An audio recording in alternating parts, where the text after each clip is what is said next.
Welcome to this very special edition of the KAJ Masterclass Live, the show which ensures that you profit from your time spent here with experts, either through the industry insights, information, or simply learning from them. And today we have Tim David. He is the speaker himself and he's also the author of GetSpeakingGigs.com. Welcome to the show, Tim. Thanks so much, AJ. Let's dive in. You are welcome to the show, Tim. You are welcome to India in this online form. And I'm sure not just in India, but a lot of people across the globe will benefit from what we are going to talk about. We'll be talking about how to get highly paid speaking gigs. So first, to understand about you, Tim, did you start getting highly paid gigs from the very beginning, or you learned it after some time? Let us understand from that point. Yeah, very briefly, my story is I grew up with a mother who was an accountant. My older brother went off to college, became a sound engineer, and my dad designed nuclear submarines for the United States Navy. And it was very much expected that I go to college, follow that same path, and get a degree. And actually, what happened is I decided to drop out of college to pursue my passion in my career, not of speaking, but of becoming a professional magician. And you can imagine my family's reaction to that, their surprise, their hesitancy. They really wanted me to succeed, of course, but they wanted me to have a plan B just in case the magic thing didn't work out. So, hey, very supportive again until someone drops out of college, and then things became real for them. So for a long time, I really struggled to make ends meet. Really, show business is two words. It's show and it's business, and business is the bigger word. And the same is true for speaking. And I think that's the first lesson that I took away from the magic world, is that you've got to have an understanding of the business side of the business. So what I was able to do is latch on to a mentor, and he really turned things around for me. Whereas before, I was only doing maybe between 1 or 2 magic shows per month at $100 each. That was not paying the bills. To finally was able to connect with this mentor, learn some of the marketing strategies. And then I did 17 shows a month the very next month. Then I did 28 magic shows that month. And then for the next 8 years, I was doing 300 magic shows a year and really just living my dream and getting paid along the way. And then AJ, I had a baby. And when you have a baby, that changes your entire world. I mean, I can't describe the moment of holding your child the first time. Of course, any parent listening knows that moment. But really, it caused me to shift my goals.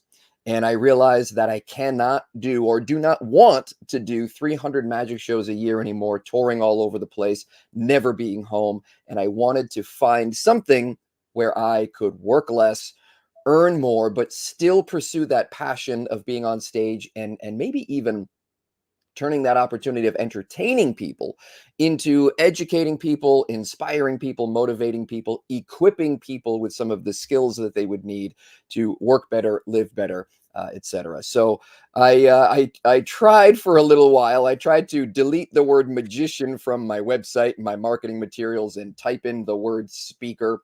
But this world is an entirely different sandbox to play in. So for a couple of years, I really, really struggled. And it wasn't until my second daughter was born that I got really focused and really serious and decided to make it work. And to answer your question in a very, very long roundabout way, AJ, that was my path to getting to the point where I realized professional speaking was the answer. Really, it was a conversation with my dad. My dad, who did not want me to drop out of college to be a professional magician, sat me down and he said, look, you have no marketable skills. You didn't go to college. You have an 8-year gap in your resume. You're not just going to go get a job. Really, this is your best earning opportunity. And pursuing speaking really is that. In fact, in the United States, it is the second highest paid activity by hour, next to professional athlete.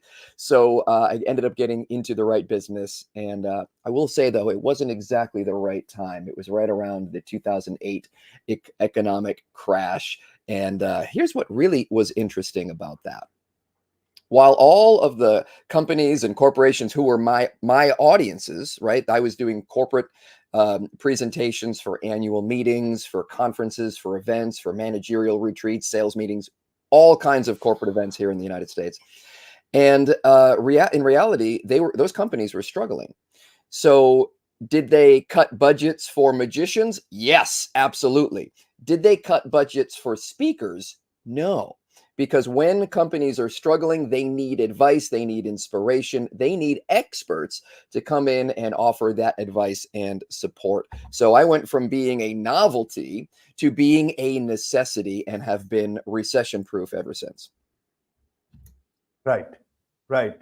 So that's a great story, and that magician part I can say still lives because you are creating magic for a lot of people now, especially speakers who would almost everyone looks for highly paid gigs, but not everyone gets it. So for being a speaker to get into this high fee corporate speaking market, uh, Tim, what are the skills that are required? Is it about skill as a speaker on a particular topic, knowing yourself, marketing yourself better, or is it about uh, some skills that you would be able to tell that you learned the difficult way?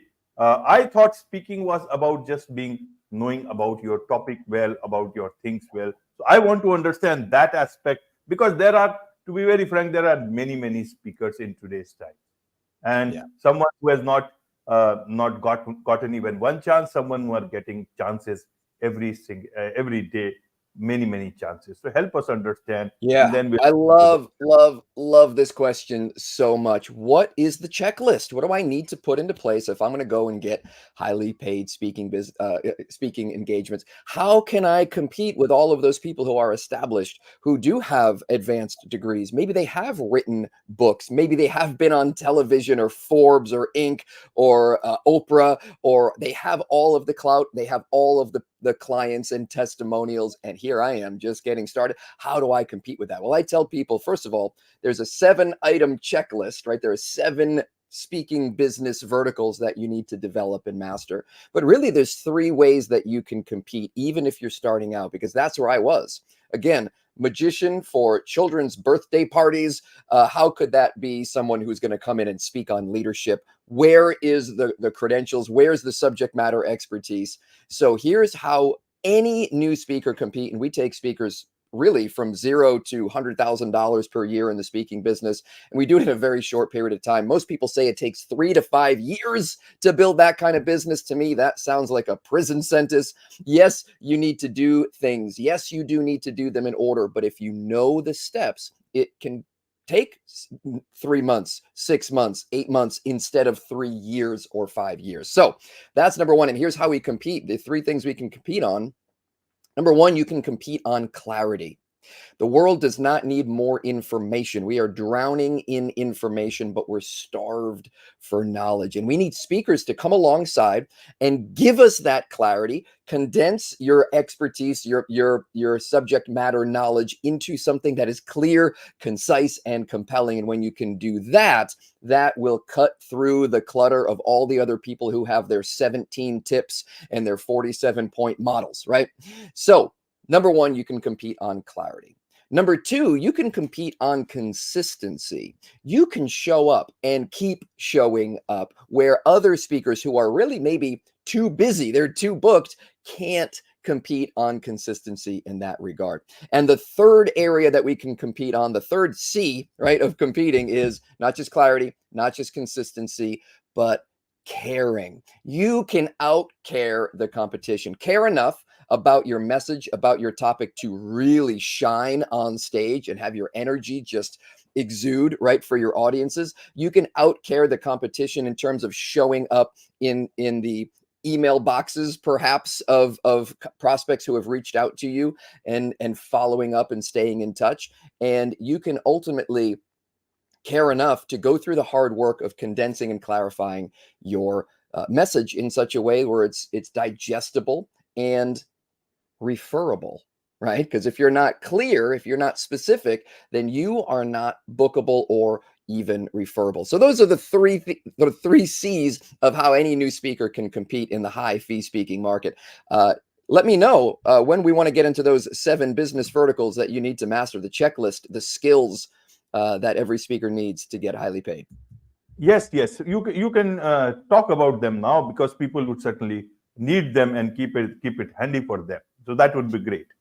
Yeah, I'm going to run through it very, very quickly. When we launch speakers, when we take someone again from zero, or even maybe some speaking experience in the past, and they want to build out something that's consistent, something that's reliable, something that's repeatable, something that when they step off stage at their most recent paid speaking gig, they're not thinking to themselves, "That was amazing, but great. Now I'm unemployed. Now I've got to go through and churn out the next gig. Now I got to keep chasing down prospects like a dog." No, we want to build a business that creates freedom and flexibility and has opportunities coming to us. So these are the 7 ways to do that. Number 1, it always, always, always starts with message packaging. I don't want to know what you speak about. I want to know how you speak about what you speak about. And when you package your information and your content in such a way that is clear and is concise and is compelling and does compete on clarity, then guess what? You're at least in the game. You're in the game. Without this, you're absolutely sunk, right? I mean, it's make or break. If you have a program that nobody wants to buy or nobody understands what it is, then that's rule number 1 of business. You've got to offer something that people want. Now, you have things that people want. Make sure it's, by the way, make sure it's what they want and not what they need. People buy what they want and not what they need. So if you know that they want it or even maybe need it, your job is to translate that and communicate that to people who pay high fees for speakers. You've got to speak their language, you got to know their lingo, and you've got to package your content so that it makes sense in their world. So that's number 1, message packaging, maybe even intellectual property, and identifying what that topic is and being able to speak about what you speak about. Right, right. You want to add to that? Sure, I'll just blaze through them real quick. Number 2, once you've got that message, once you've got that clear, concise message where people get it, they know that they need it yesterday, and they want it, then your job is to basically shout it from the rooftops. They're not coming to you yet. Your email inbox may not be full of speaking inquiries yet. So what we recommend is that you engage in what we call marketing initiatives, right? Marketing initiatives. That's column number 2, vertical number 2. We've got 20 or so different marketing initiatives that we walk speakers through. And by the way, in the top 20, there is no cold outreach to prospects. That's just not how high fee speeches are booked. And it is, yes, it's a numbers game, but if you go out there and you send out hundreds of emails, your numbers very well may be 0 when you get 0 responses. So marketing initiatives, I'll put a caveat on that. Marketing initiatives that work and marketing initiatives that you will work and be excited to work them. Number 3 is the business systems, right? This is the simple stuff like your calendaring, maybe how you send proposals and agreements, the phone scripts that you use on the phone or the email scripts that you use, just anything that you do in a repeatable way. You can systematize those, anything from CRMs to building an entire team. The next vertical is program development. Now, this doesn't mean you have to go and write 7 speeches. In fact, we only recommend 1 highly bookable signature referable speech that you become known for, and kind of put that in the front of the store window. You can have other programs in the back. So when someone comes to book me as a speaker, they're not just going to get an offer for me to speak. They're going to hear about maybe how I might be a panel guest. They might hear about a digital keynote follow-up workshop. They may hear about a half day or a full day training or online learning or my books or my coaching. And they're going to be packaged together in a small, medium, and large, so that when a client comes to me, it's not just a one and done. I don't want to show up, throw up on the stage, and then just sort of leave them there alone to figure out the rest. I want to come alongside that organization and support them. And that's how we turn a $10,000 speaking fee into maybe a $100,000 contract. And that is vertical number 4. Number 5 is the speaking skill itself. Now, we've all seen awful speakers earn $15,000 for an awful speech, but we don't want to be that. So we're going to grow the speaking skill at the right time. And the only way to really, truly develop the speaking skill is to get booked to speak. So we're going to get, that's our rehearsals, right? Our rehearsals is, maybe a low fee, maybe no fee engagements to practice in front of real audiences. Because yes, getting great is on our checklist. It's on our to-do list, but we don't have to become world-class before we can go and get booked. In fact, we'll never become world-class unless we're actually doing it over and over and over again. Number 6 and number 7 are very similar. They are personal branding and perceived credibility.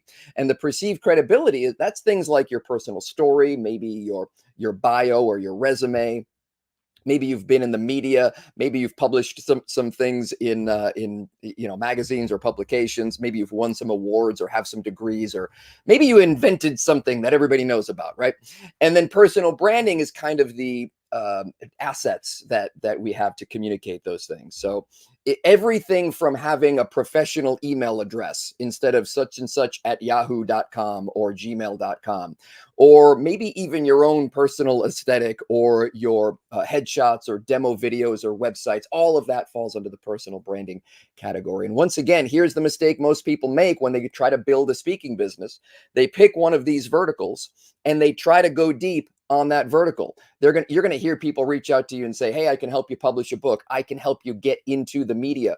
And you're going to be tempted to throw $5,000, $10,000 at these services because it feels like, oh, that's the dream. That'll get me to those stages. And over and over and over, people come to my office or, jump on coaching calls with me, and they share these horror stories of how none of that worked. And the reason it didn't is because we've got to do these things in the right order and to the right degree, and then switch gears and go and do the right vertical next. So that, I think, is maybe the biggest mistake that I see speakers make when they try to implement all 7 of these verticals, is they pick only one, they go too deep, they invest too heavily, they spend 2 years writing the book because they think that's what's going to get them on stages. And man, oh man, I've been on the Today Show and sold fewer than 400 copies of my book. I've been in the New York Times and booked 0 speaking gigs. There's all kinds of examples and horror stories and stories, myself included, of none of these things being the magic bullet. What really got me booked is a strategic plan and a strategic approach to leverage one of these marketing initiatives, one of these speaking verticals into the next. I'll leave it with that. Right, Tim. So, strategic plan and strategic approach. Now, only a few people will be able to get in touch with you. People who are in some other corner of the world, how should they look at this? Should they connect with some speaking bureau? So many companies are there who are, they have this whole directory of speakers, and they keep reaching out to many people about speaking opportunities for their speaker who are listed on their platforms, So, Yeah. and there are too many speakers. So, amidst that, what is the best way you compete with those many speakers? You start from the neighborhood, or you start getting into a speaking getting into some sort of an opportunity with a paid speaking commission taking agency, which perhaps will not be able to get you a speaking gig as early as you need. So how does it work? People who are there, they get it, but people who have no speaking work, or forget about free speaking, forget about paid speaking gigs, how should they get into this part? The rest of the part is coming on only later on. The first is to break into the first gig. How does that start? And you talk about that getting into this highly paid speaking gigs, even if no one knows you. But many people think, I know my job, I can speak, then I will. But there are many people, you are right, that who not many knows, but they are in the right place at the right time. There are so many things here, so many questions here, but since they are so interrelated, I thought, why not put them together so that you can answer them at your own pace, Tim? Yeah, no, that is absolutely the number one biggest question that I'm asked is, what do I do right now? How do I break into this again when there's so much competition? Do I reach out to speakers bureaus? Do I reach out to publishing houses to try to get my book published? And here's the thing. None of those organizations who work on commission, who are going to do the work of marketing you and selling you in hopes of getting 25, 30% commission or even 20% commission of speaking sales. They are not ever going to be interested in you until you don't need them. And by that, I mean, they only want speakers who are already booked, who already have a clientele, who already have momentum and are proven, because as you said, they've already got plenty of speakers that they are already referring who are predictable. They know they're going to get a great result. They know they're going to get a high fee. They know the clients are going to be happy. And there's really, it's really difficult to kind of worm your way into that situation. So if you're thinking that a speakers bureau is going to be the ticket, or even one speaking gig, if I just get my foot into the door, then I'll be in and I'll be on the speaking circuit. Listen, that's not how the speaking business works. The one answer to this, AJ, is you've got to be able to book yourself. You've got to go through the process of getting booked. And the way that we start is where you are. Start with who you know, what connections you have or don't have. We start with what's in your area or maybe isn't in your area. We all have pieces on the chessboard. We just got to put them in the right positions. We all have cards in our hand. They may not be the best cards, but it's when we play them and how we play them that makes the difference in whether we win or lose. So how do we play our cards right? Start where we are and intelligently leverage. And I think this is another key word and key phrase that was key to my success, starting with what I had, the ability to stand on stage and engage an audience, and then leverage that into more and more opportunities and playing in bigger and bigger sandboxes, creating more and more connections with the people who will have the ability to give me that advantage or leg up. And it really is, in fairness to all our members in our programs and things like that, the only answer I can give is a 30,000-foot answer, and the answer is be really strategic, go about things in the right order, start with what you have, and then leverage that into the next piece, and then leverage that into the next piece, and then before you know it, very, very quickly, speaking gigs are coming to you. Absolutely, absolutely. And I'll tell you, Tim, many of these companies or bureaus, they keep on approaching. They keep on approaching a lot of podcasts. I get keep approached by so many, and many a times I feel that they're not approaching it right. Even if you have to approach a podcast, a host, the approach has to be totally different. So I sometimes wonder if a guest is paying so much of fees to all these agencies, I don't know how many are actually even trying or know the real stuff of what exactly people want, how they are reaching to people. Because if you represent and tell them, you will get the biggest guy on this earth, then nobody gets impressed by this. It does not work like that. If it were the biggest guy, he would not have booked an agency like this, and he would not be seeking podcasts like this. There are so many ways. So I think speakers themselves have to be very understanding of these things, how they are getting represented by agencies even. Because if they're not, then they are losing their name, not the agencies. Agencies will move from one client to another. So that is one aspect I thought I will share, because you are from the industry, that they must always keep an eye on how they are getting represented. I'm sure many people do it right, but there are several people who are not doing it right. Even for other guests also, this happens. Be that as it may, there is much to learn from you, Tim, about the speaking gigs. So what is, now you have got this book also, so tell us about get speaking gigs, and so that people can learn more about that.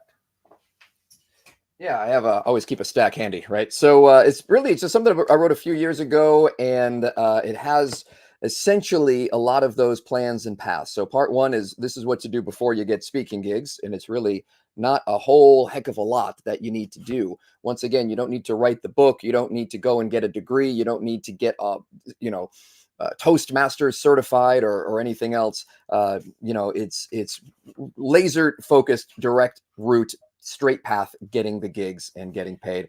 And then part two is how to go out and get gigs. And then part three is about how gigs can come to you. And each chapter is sort of a different set of a different strategy. So, a different method or a different strategy. And it's a buffet of ideas. You can take it and run through it and see which ones work for you. And that's the book itself. And of course, the website getspeakinggigs.com has a bunch of resources, webinars and content as well for diving into this and really understanding this business. And again, it's a very specific high fee speaking gigs, the United States Corporate Association events market. And, it's a very specific world with very specific rules of engagement. So happy to be your guide.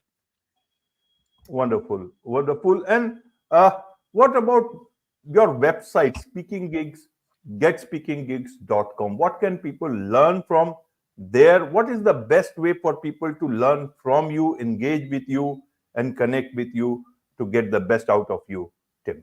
Yeah, hop over to getspeakinggigs.com. There is a webinar that goes a little deeper into the process of getting started, the process of either building or growing a speaking business in this space. A lot of speakers come to me and they're in other marketplaces. Maybe they're speaking to colleges or universities. Maybe they're speaking in faith-based communities. Maybe they're speaking to young people and they want to leverage those skills and realize that, hey, maybe I'm not getting paid what I'm worth. Maybe there's a whole other market of human beings that I can reach with my message. And I would love to get into this corporate space, right? So that's what I would recommend people start is, the webinar that really breaks down the biggest questions I'm asked from everybody. And it's a good introduction, good starting point. So website and webinar. Wonderful. Wonderful. With this, it's a wrap on this very special edition of the KAJ Masterclass Live. Thank you so much indeed for joining us. Thank you. Had a great time. Speak soon.